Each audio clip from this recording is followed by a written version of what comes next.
We camped at Mettur Dam and also the KRS Dam in Mysore. That is a part of the country that's very familiar to me, and I've spent a lot of time as a child and a youth along the Cauvery there. The dam is to the brim, actually overflowing. KRS Dam is 124 feet, 8 inches and overflowing. Whenever breeze blows, it is overflowing over the dam. 1 lakh cusecs were being let out, initially 3 lakh cusecs and then 1 lakh cusecs were being let out on a daily basis, but in spite of that it was overflowing. So was Mettur Dam, 120 feet full. So I asked the local guy who was living there next to the dam, I asked him, how many days did it fill up? He said, 4 days. I said, this is not good. If it rains heavily in Coorg, it would always take anywhere between 20 to 30 days to fill up. That's a good thing. But now it's filling up in 4 days, so for the first time, in 50 years, for the first time I'm seeing that the KRS Dam is brown in color, full but brown in color. This means the soil of the mountains is coming to Mysore city, which is not a good thing. Cauvery should come walking, but she is running, this is the problem. We need to understand, the same amount of rain is coming in the last 100 years, the average is same. Our only problem is we are not able to sequester the water that comes down in the form of rain, we are not able to put it into the soil, mainly because there is no organic content and there's not enough trees and vegetation. If we plant these 242 crore trees, we can sequester anywhere between 9 to 12 trillion liters of water. To give you a perspective of what is 12 trillion, the entire flow of Cauvery right now is 21.2 trillion liters. So 12 trillion liters extra if it goes into the land, the rivers, all the 120 rivers will flow, your lakes will be full, your wells will be full, above all, soil will be damp most of the year, and that is what is needed. For the state and the nation, if you want a solution, the maximum landowner on the planet is the farmer still. It is he who has to go for it. Why will he go for it? You want him to save the world? You want him to save Cauvery? You want him to save the nation? No. He is right now struggling for his livelihood. Now the only way it will work is that it must be an economic plan for him. This is what I've been looking at for over 25 years. Now we know 100%. This is not an experiment on the farmer. We know 100%. His life will change dramatically. Right now, if you ask any farmer, you can do a survey and see if you want. Not even 2% of the farmers want their children to become farmers. So in another 25 years when this generation passes, how do you think you're going to grow food? The most significant achievement in the country is, without any technology, without any modern science, just with traditional wisdom, our farmer is growing food for 1.4 billion people. This is not a small thing. This is the greatest achievement for this nation.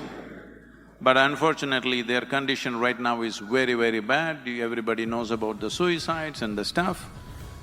This is a game changer for the farmer, for the soil and water, and for everybody. If 33% of farmers or 33% of the land goes into agroforestry, we have calculated by 8th year, the government will be earning 29,000 crores of GST. So, it is wonderful for the farmer, it is wonderful for the governments, and the governments are responding very responsibly. The farmer is very enthusiastic. Now, the civil society, it's our business to see somehow we grow healthy saplings for the farmer.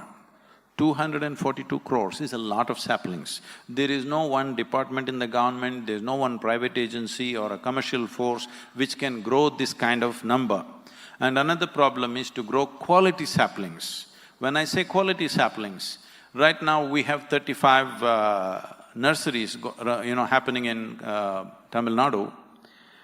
These 35 nurseries, we take 9 to 15 months to grow a sapling for transplantation. Many commercial nurseries are growing the same sapling in 3 to 5 months because they use a lot of urea and grow it, we're growing it organically. What is the difference? The difference is just this: when transplantation happens, the survival rate is over 95%. And in that, the survival rate is around 40%. And recently, the Agricultural University of Tamil Nadu, TNAU in Coimbatore, which is a premier institution in the country, invited 40 different sapling producers in the state. The Isha nurseries also went.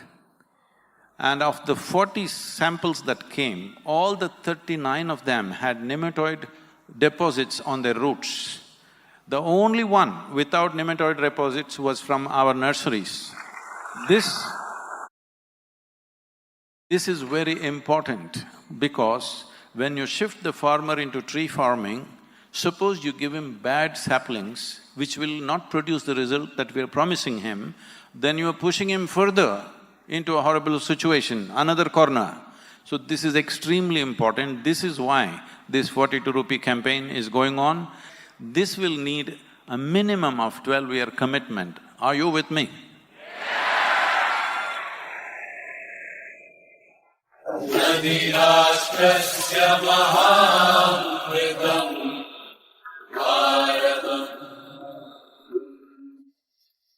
Ho, ho, ho! The year is coming to a close. And what have you done this year? One more year gone, are you still alive? And what are you alive to? What are you dead to? When was the last time you saw a full moon or a sunrise? When was the last time you gazed at a mountain or the ocean? Or you looked at a butterfly fly? When was the last time you saw a flower blossom or kicked a ball? When was the last time you smiled at yourself? When was the last time you looked back and could laugh at yourself? For the last few days of the year and the years to come, get into the act and make it happen for yourself. Come alive.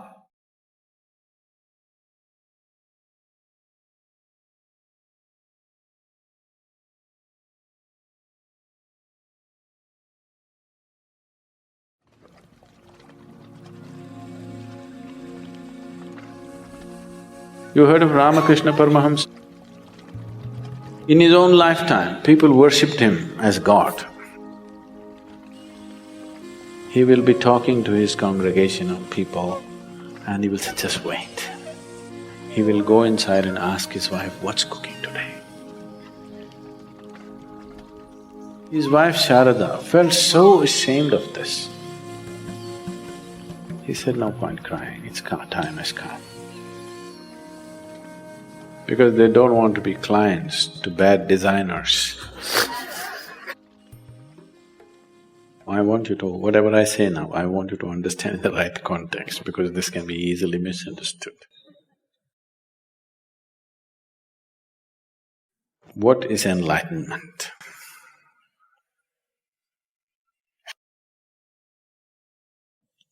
There was a time in 60s, there used to be ads in California saying, if you go to India, it will take 12 years, $25, 1 hour, you can be enlightened here. There used to be ads where all you have to do is wear headphones, wear some fancy-looking goggles, and you would have… and they'll also put something into you. Together, it gave you such a psychedelic experience. So, people advertise.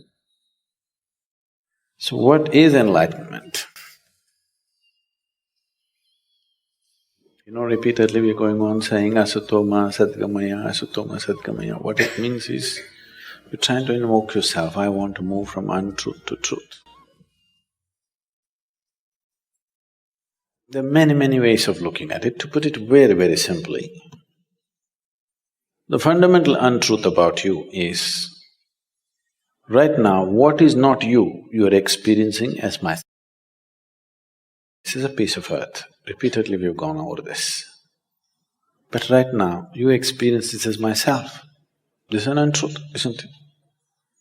If I experience this, a sofa as myself, definitely I need a couch, isn't it? Yes, sir? So, if you think, I am this vessel, you're definitely a case. Treatment needed or no? Yes. Yes, if I think I'm a vessel, I need a treatment, but my body, this was also dug out of the planet. This was also dug out of the planet. Yes? This is also piece of earth, this is also piece of earth, isn't it? If I can think this is me, why can't I think this is me? Looks like I have an additional chamber in my head. Nice, isn't it? Extra chamber would help. But for sure it's madness, isn't it? This being me is definitely madness. Please look at it. This being me, is it not madness? Your only comfort is everybody is like this. Yes, that's how it is in the asylum. That's how it is. Just because everybody is like you, that doesn't make it the right thing.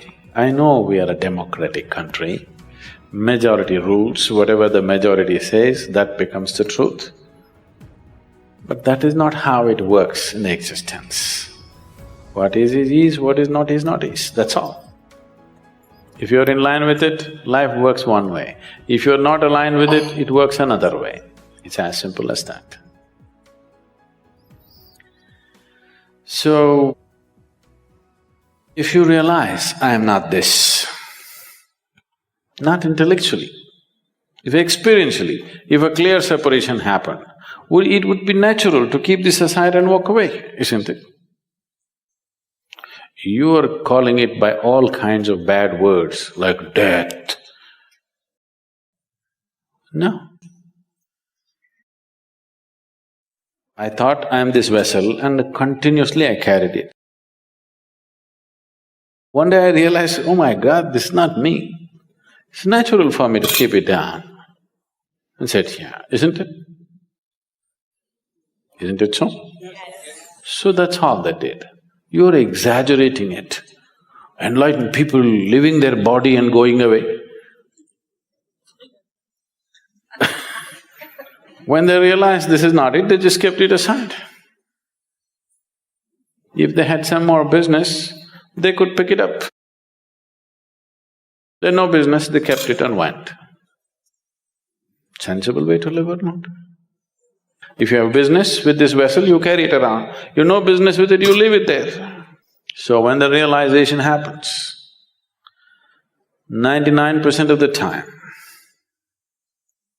enlightenment and leaving the body happens at the same time. Unless you understand the mechanics of the body, you can't hold on to the body. People who are on the path of devotion, usually you will see, most of them will die young. Not death. The moment they realized, they kept it aside and walked away. You will see, right through history, any number of yogis and realized beings always live in the range of between 28 to 36 years. That's where they live. Have you noticed this? India is replete with such people. That's the time they live. You heard of Ramakrishna Paramahamsa? You heard of Vivekananda? He was the first yogi who came to United States in 1893. He was the first yogi. His guru was Ramakrishna Paramahamsa. He is a devotee. He has a mother goddess and he is devoted and he's in a different way altogether. In his own lifetime, people worshipped him as God. He was not crucified, he was worshipped because his presence and this thing was so phenomenal. But he was mad about food. He will be talking to his congregation of people and he will say, just wait. He will go inside and ask his wife, what's cooking today? His wife Sharada felt so ashamed of this. She said, what is your problem? Even I'm not bothered about food, what is your problem? We see you as God. What is this madness about food? I said, that's okay, but what's cooking? One day she felt so ashamed of this and she told him, I'm ashamed of you. Why are you mad about food? So he said, in that part of the country, always food comes on a large… in India we don't eat on plates like this, we eat on a plate like this. It's called a thali. A plates with served food is called thali.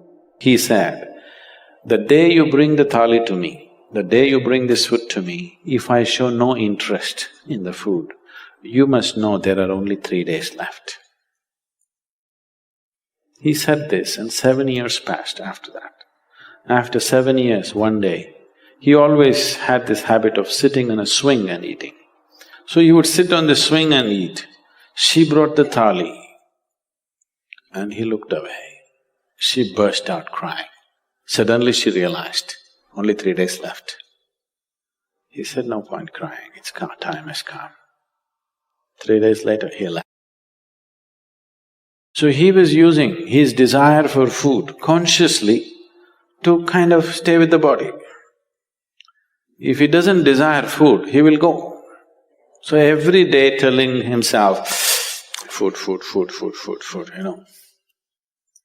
That's not his nature, but he's creating the desire just to keep it going all the time.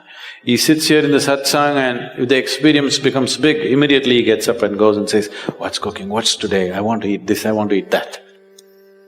Just thinking about food, desire, creating a conscious desire for food just to stay glued. Either you must create a desire like this, there are other kinds of tricks, or you must understand the mechanics of the body. Understanding the mechanics of the body takes a certain amount of involvement, it doesn't just come. Realization can happen in a moment. Understanding won't happen in a moment, it takes lifetimes of work.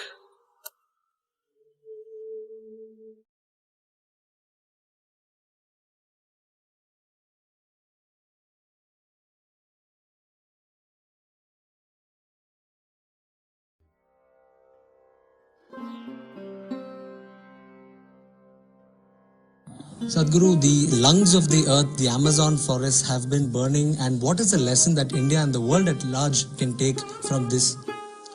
See, I wanted to look at the images of the burning images of Amazon forest. Even in Central Africa it's burning, unfortunately. People are saying rainforest is burning. Rainforest cannot burn. There is too much humidity in rainforest for it to burn. These are forests where all the timber has been removed. Only largely undergrowth and a few small trees are left, that is burning. And probably they want it to burn because they are trying to make it into cow pastures. All the people who are importing beef from Brazil must know if they want to grow that many beef cattle, they need plains, grasslands. That's what they're trying to do, which is what every other nation has done. Developed nations have done this in the past. Now we are trying to tell them, one important thing if you want to save ecology on this planet, if you want to put forests back, one important thing is human beings have to eat sensibly. We are not eating sensibly. Our way of food consumption is ecologically too expensive. So it is for beef cultivation, it is for beef growth that they're clearing the forests. Instead of just telling them, don't clear the forest, you must see what is the source and augment that nation where its economy has its problems. So, instead of people who have removed everything in their nations and telling them to provide oxygen for the rest of the world is not a good way to do it. Everybody must put back, if not forests, at least agroforestry back.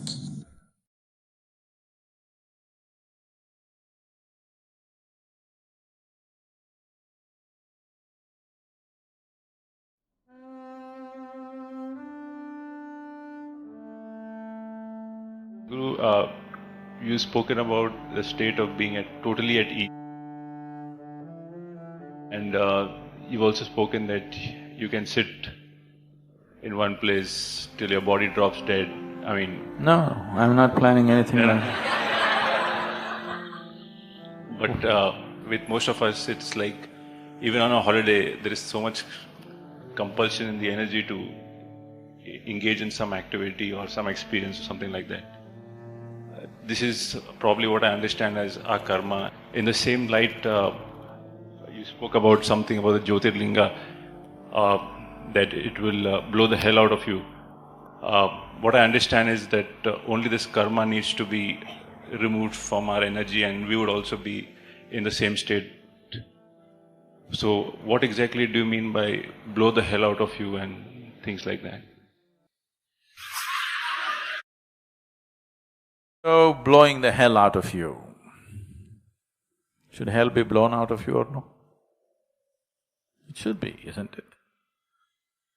So we created devices, methods, possibilities, sadhanas, which can blow the hell out of you.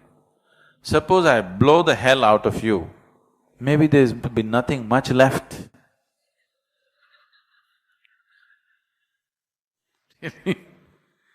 So instead of blowing out, we try to push the hell out of you in installments so that you have time to fill it up with heaven. So when I say love, light and laughter, the time has come. Now, the lady asked, is it a prophecy? So you always believe that heaven will descend upon you somewhere in the future. When they've fixed the date, some yuga will come.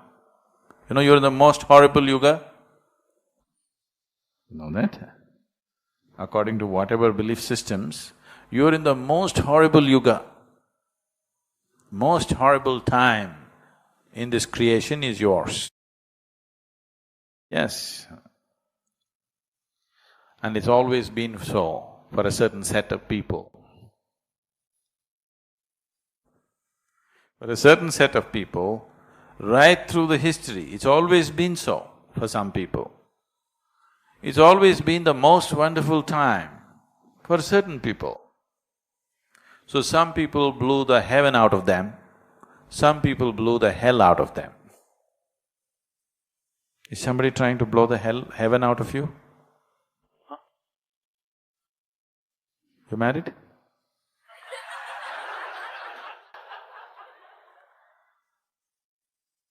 So nobody is trying to blow the heaven out of you.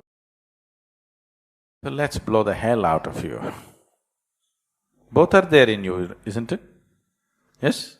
Both are there, isn't it? Moments of sweetness and joy, moments of misery and unnecessary pain, both are there, isn't it? So there is hell and heaven out of you, the choice is just this, which one do you want to blow out? So I'm talking about blowing the hell out of you. So in this tradition, we created a whole variety of devices, a whole variety of practices and sadhanas so that you can blow the hell out of you. We can blow it out straight away, but as I said, the problem would be nothing much may be left. Because for most people, in 24 hours' time, how much of hell and how much of heaven they go through, if you see, over 90% is hell. When I say hell, it does not mean that you're clinically depressed or you're essentially in a melancholic mood, not necessary. You're not at ease, that's hell, isn't it? Yes? You're not at ease, that's hell. If you look at it by those standards, almost the whole of humanity is over 90% of the time in hell. Sometimes they come to heaven states. I'm giving them a very generous margin and saying 90%, but I know it is not so. It's extremely generous margin. Most people. Some people may have bigger margins, but for most of the humanity, 90% of the time, they are not at ease with themselves. Only when they're involved in something, only when something that they like is happening, they are at ease. Otherwise, simply they are not at ease. By distraction, they are at ease. They're watching a cinema, they are at ease because they're distracted. If you simply make them sit down in one place, 99% of the time, most people are in hell, isn't it? That's why the world is busy. Yes? Otherwise, most people's activity on this planet is irrelevant to human well-being. Please see this. Yes, sir. Don't think so? Most of the activity that human beings are performing is actually irrelevant to human well-being. They're all busy because if they simply sit quietly, they will become total hell. Just to have a piece of heaven, they have to work. They have to really work hard. So we have devices to blow the hell out of you, shall we?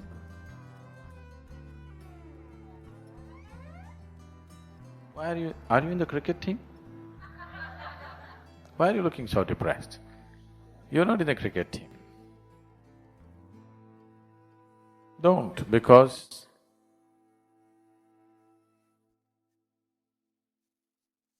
love, light and light. I did not say time is going to come, I said time has come. It's already come. Those who are alive and open to it, for them it's come. Those who are looking into the future for something to happen, they are waiting for that day when everybody will be happy about them. If you're a miserable person, people would like to see you all. Joking. Today when I came to the Coimbatore airport, more than 100 people gathered and they're all there. I said, why are you all so happy that I'm leaving? Have I lived like that? Have I done something that everybody is happy that I'm leaving?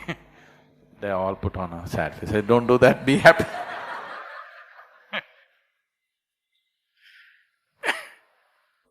So, there are ways, and don't get into all that karmic stuff and all that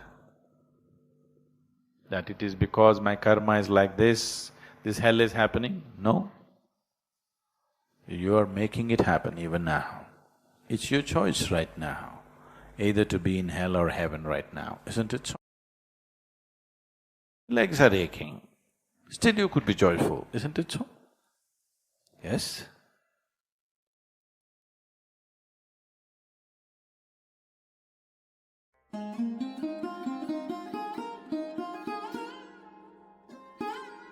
These are two things right now in the world which is taking almost 95% of human energy. Money and sex. Everywhere you see, it's dripping with either money or sex. Every advertisement, every magazine, every book, is something right or wrong about it? Even 95 is a conservative estimate. Yes, almost 100%. Guruji, this question is something most of us face in our day-to-day lives.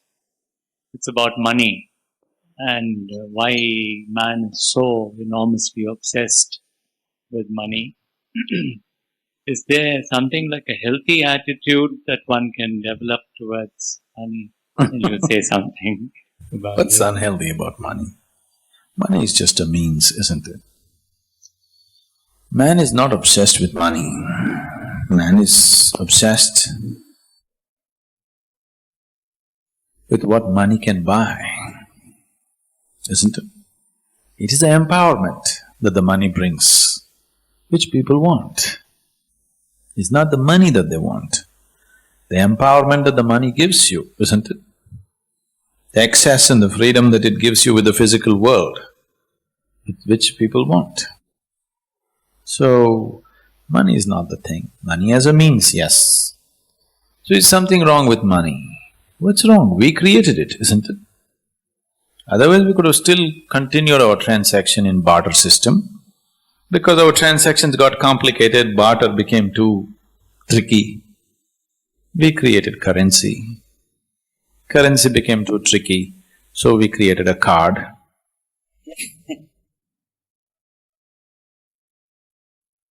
So, it is just a means. Is something right or wrong about it? Nothing right or wrong about it. If money is in your pocket, it makes your life easy and comfortable. Because you have some money in your pocket, you're sitting here today thinking of inner development and things. If you were in the slum with no money in your pocket, today you wouldn't be sitting here doing Shambhavi Mahamudra, isn't it? You would be just struggling to keep that house going, or building a boat to float inside your house. Something like that, isn't it? Because you got little money in your pocket, today you can sit here no matter, it's raining. It's going to flood. If it floods, it's okay, we'll stay in the hotel. Because there's little money in your pocket, this much freedom, isn't it so? There's no money at all in your pocket, this wouldn't be possible. So nothing wrong with money. Money in your pocket is good if it stays in the pocket. If it enters your head, it becomes a perversion. For most people, it's entered their head and it's become a perversion. Keep the money in your pocket, makes life easy and good. You can sit and meditate. Yes? If you have enough money that you don't have to work for your living tomorrow, you can just take off 1 month and just meditate, isn't it? Which the man who is struggling for money for tomorrow's food cannot do, even if he wishes to do. So money in the pocket is very good. Money in your head, that's a perversion which will destroy you. You must keep everything in its place. These are two things right now in the world which is taking almost 95% of human energy. Money and sex. These two things are right now consuming almost 95% of human potential. Is it so? Even 95 is a conservative estimate. Yes, almost 100%. As money is in your pocket is good and nice, similarly if sex is in your body, it is nice. But if it enters your head, it becomes a perversion. It's gotten into people's heads. It's not in their body, it's gotten into their heads. If it was in their body, it wouldn't be all the time. It would be only sometime, isn't it? It's gotten into their heads and it's all the time. This is a disease. If you know how to keep money in your pocket and sex in your body, then you would live your life well. You got both these things into your head, now you can't live well. You live like a diseased person because it will rule you from inside and destroy you in many different ways. Everything beautiful about you will be taken away once money and sex enters your head, isn't it? Right now, do you see the whole world is painted either with money or sex? At least the civilized part of the world. Isn't it so? Everywhere you see, it's dripping with either money or sex. Just drive in Bombay city and see. Every advertisement, every magazine, every book, it's either dripping with money or sex, isn't it so? Now, these two things, if they fall into their natural places, where they should be, they are not a problem. They are fine, they have their own beauty attached to it. But if you exaggerate it in your mind, then everything becomes ugly. So money has become a problem because you don't know where to keep it. Keep it in your pocket. It's a good thing.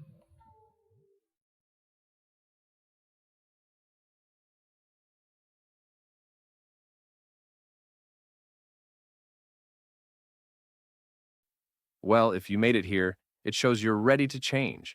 You're done with running. This kind of attention is rare. It's precious. Drop your city in the comments, and if you'd like, Share this with someone who's also thirsty for clarity. Thank you, Big Hug, and see you soon.